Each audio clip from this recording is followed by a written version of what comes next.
Oui. Là, on est pour ce soir, pas de replay. Ah bah Qu'est-ce qu'il y a ce week-end sur nos écrans?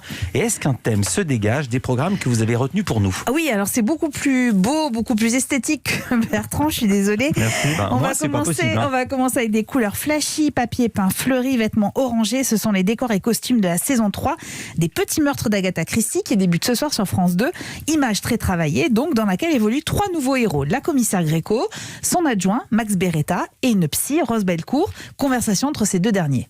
D'après ce que m'a dit votre commissaire, ces derniers temps, vous classez surtout des dossiers dans un bureau en sous-sol. Non, ça c'est seulement parce que j'ai mis ma main dans la gueule d'un con. 2 fois. Pourquoi lui? Qu'est-ce qu'il a dit pour déclencher votre colère? Rien, c'est un con, voilà. Les cons, ça prend des coups, ça fait partie du job de con. Bah écoutez, là ça suffit, je suis pas suspect, d'accord? Donc j'ai pas à répondre aux questions débiles d'une bonne femme incapable qui exerce un métier de hippie. C'est une comédie policière délicieuse, portée notamment, vous venez de l'entendre, par des dialogues très réussis.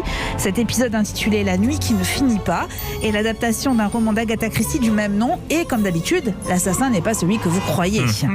Une série esthétique donc, tout autant que le documentaire qui vous attend demain soir sur Arte, un opéra pour un empire. Jamais je n'ai vu un film aussi complet, aussi pédagogique et ludique sur l'Opéra Garnier. On est en 1858.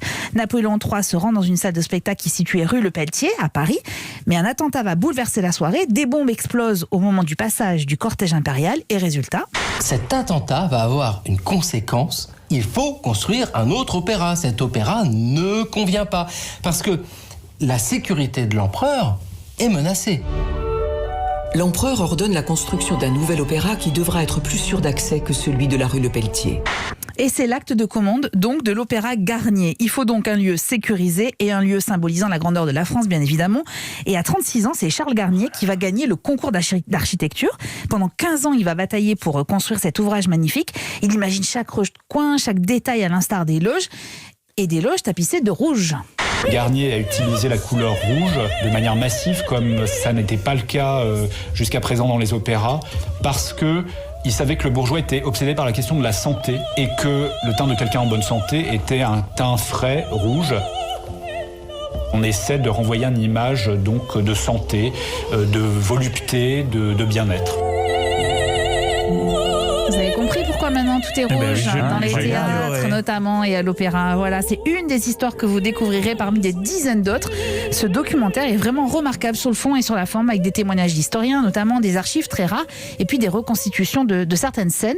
Et à travers ce récit, c'est un pan entier de la France du 19e siècle qui est raconté, mais aussi de l'histoire de l'art. Alors Bertrand, Oui, je crois qu'il est le temps de récapituler. Oui. Merci Bertrand. Les Petits Meurtres d'Agatha Christie sont à déguster ce soir sur France 2 à 21h05 et le documentaire Un opéra pour un empire est à découvrir demain sur Arte à 20h50.